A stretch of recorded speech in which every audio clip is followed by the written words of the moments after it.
बिस्मिल्लाहिर्रहमानिर्रहीम। अस्सलाम वालेकुम वरहमतुल्लाहि वबरकातुहू। कुर्बान दिलों डिस्ट्रैक्ट रिपोर्टर पोल न्यूज़ HD लाहौर।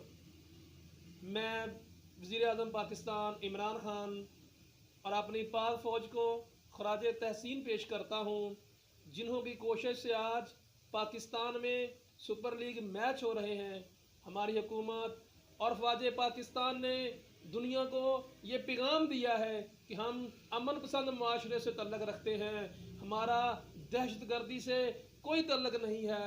आज super league cricket match Pakistan में खेले जा रहे हैं तो ये पाकिस्तान के दुश्मनों के मुंह पर ज़ोरदार तमांचा है।